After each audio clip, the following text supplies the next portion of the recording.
associated with the leftmost num will be 2, the second num will be 3, and the third num will be 4, depending upon the values that are given in the string. Now what we need to do, okay, now we will be traveling from the top, okay, towards the bottom. Okay, so we are using the top down approach. Okay, now whenever we encounter so we have to parse the entire string. Okay, so we have to parse the entire string. Okay, and whenever we encounter, since see, e tends to e plus t, okay, e tends to e plus e tends to e plus t, then e is replaced by t, t is substituted by f is substituted by num. Okay, and then now we move on, t is substituted by t into f, t is substituted by f. Okay, and f is substituted by num, t is substituted by f, and f is substituted by num. Okay, now what we'll do, so we move on from top towards bottom, top down approach. So what are we getting? We are getting we what are we getting? We okay, so sorry, so what do we get? Okay, so we were first, what do we encounter? F and num. Okay, f and num. So when f is substituted by num, okay, so when f is substituted by num, what happens? You have to print num dot value. That means the value that is associated with that particular number. So what is the output is? The output is I will be printing 2. Okay, that's what I'm doing.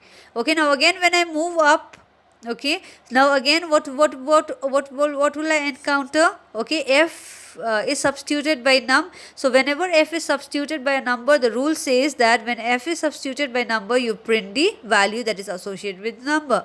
Okay, 3 is the value that is associated with the number. Okay, now next is whenever this f is again substituted by num, and the value that is associated with num is 4. So simply I'll print 4. Okay, now I move on to this particular node. Okay, now this is t. Now everything has been parsed, the leaf nodes have been parsed. Now we'll move on to the intermediate nodes. Okay, so this particular leaf node has been parsed. Okay, now this particular leaf node has been parsed, and this particular leaf node has been parsed. We'll move on to the intermediate node, now the second level. Okay, now t tends to t into f. Now t has been substituted with t into f. Okay, now the rule says whenever t is substituted with t into f, whenever you encounter such scenario, you simply print asterisk. Okay, so that is the reason why I have printed asterisk here. Okay, now I'll move on to the next level. Okay, now that is e tends to e plus t. Now whenever e tends to e plus t is encountered, you simply print plus. Okay, so I have simply printed plus. Okay, so the result out of the evaluation of the parse tree using the syntax directed translation, I have used the top down approach. The output is 2, 3, 4 into plus. Okay, so this is about the syntax directed translation. Okay, now moving on to the next topic, that is attribute grammar. Okay, attribute grammar is basically one of the formal way of defining the attributes for the production of a formal grammar, wherein we tend to associate the attributes with its value. Okay, so we have already talked about the syntax directed translation. Okay, so if I need to formalize that syntax directed translation mechanism that has been provided, or the grammar wherein the attributes are associated with the values, the rules are given, the semantics are given, such type of grammar which uses syntax directed translation, we call it as attribute grammar. It was in the year 1981 that Donald Knuth, okay, was the person who came up with the terminology attribute grammar. Okay, he felt that there is a requirement to interleave the semantic analysis with the syntax analysis phase of the compiler. So that is where he felt that a new kind of grammar needs to be generated, wherein not just the syntax of the grammar would be provided, but along with that the semantics, the meaning of each of the rules that are specified in the grammar should also be mentioned. Okay, so that each of the attributes values could be associated with each of the attributes, and a different mechanism could be generated. Okay, so that is where the attribute grammar came into picture. So whenever we need to evaluate such kind of grammar, that is the attribute grammar, so we do it at the nodes of the syntax tree. Okay, so whenever the attribute grammar is to be taken into account, and whenever the evaluation of such grammar needs to take place, it generally takes place at the nodes of the syntax tree or the parse tree. And it is the parser that evaluates that particular nodes, and each of the nodes have associated attributes along with its value. Okay, and the major reason for designing the attribute grammar is basically to provide a means for formalizing the semantics of the context free grammar. As I've already told you that they found they felt the requirement of interleaving the semantic analysis, okay, in semantic analysis with the syntax analysis phase of the compiler.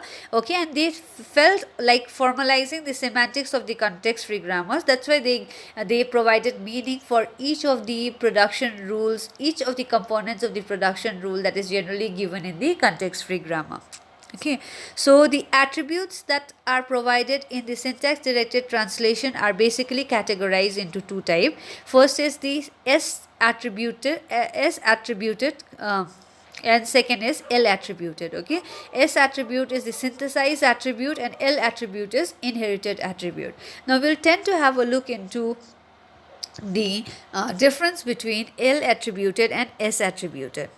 Okay, so S attribute uses synthesized attribute. It uses only synthesized attribute, whereas L attribute uses both synthesized attribute along with the inherited attributes. Okay, but we need to know what a synthesized attribute is and what do we mean by inherited attribute. Okay, so we can say, since L attribute uses both synthesized as well as inherited attribute, so this particular L attributed SDT is more powerful.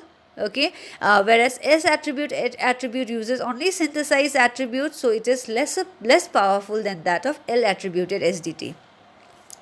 Okay, in the previous slide we had seen that there are two types of attributes: synthesized attribute and inherited attribute. Okay, so S attributed SDT uses only synthesized attribute and L attributed SDT uses both types of attribute, which makes it more powerful. Okay, but before moving on to having a look into the example for S attributed SDT and L attributed SDT, we'll skip this particular slide and take this example in order to understand what do we mean by S attribute and what do we mean by inherited attribute. Okay, so let's consider an example. A tends to BCD. Okay, now this is a particular production. However, if I tend to represent this particular production using a parse tree, so A will be the parent node and BCD will be the child node. Okay, or the children node. Okay, now if I say that if A is a parent, okay, if parent is taking the value from its children, okay, if A is synthesizing the value from the children, such attribute is called synthesized or S attribute. Okay, I think it's clear. So if I have a production A tends to BCD, which means A can be substituted with BCD, or in the other word, if I represent in a parse tree, A will be a parent node that is generating the children node, that is BCD. These are the children of the parent A.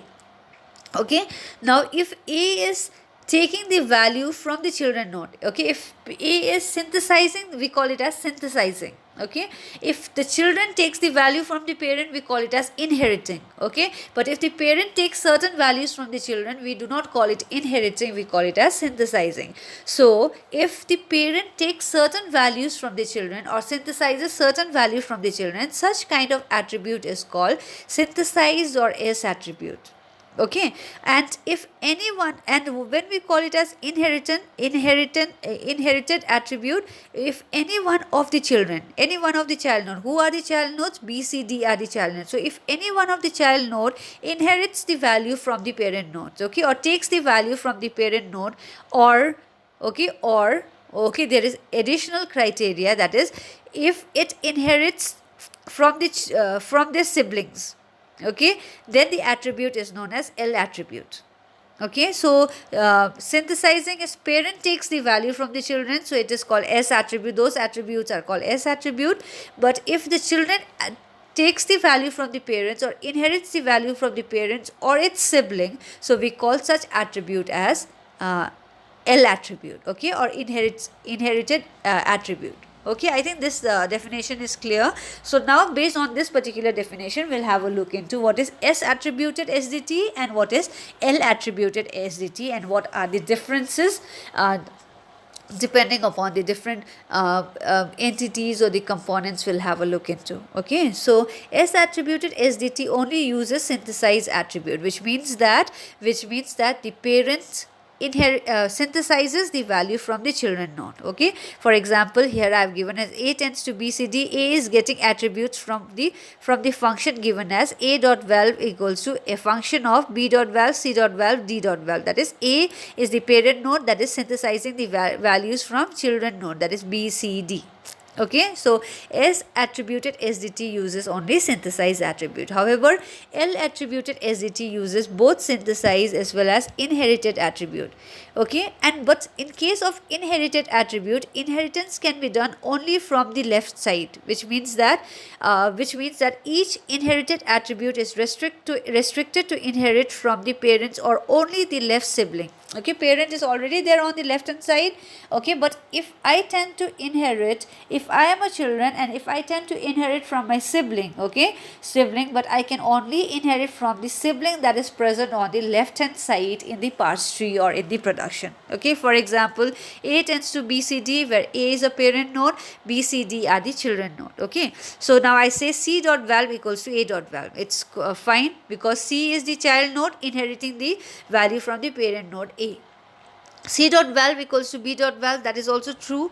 Okay, because C and B are are siblings. Okay, and C is the child node that is inheriting from the sibling that is present on the left hand side or the left sibling. Okay, however, C dot valve equals to D dot valve, that is not permitted, because C is the sibling, okay, who is trying to inherit the value from D. D is another child node, but D is present on the right hand side, so that particular thing is not permitted. Okay, now moving on to the next difference.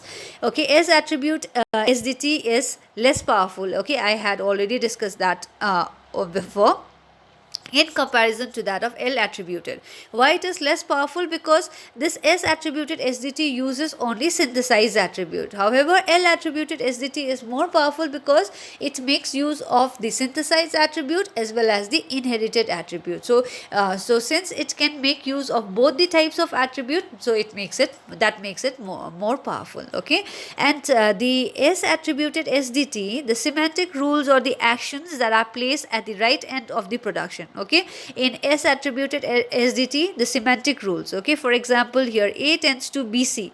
Okay, and within the curly braces we place the semantic rules or semantic actions. Okay, so the semantics action can always only be placed on the right hand side of the production.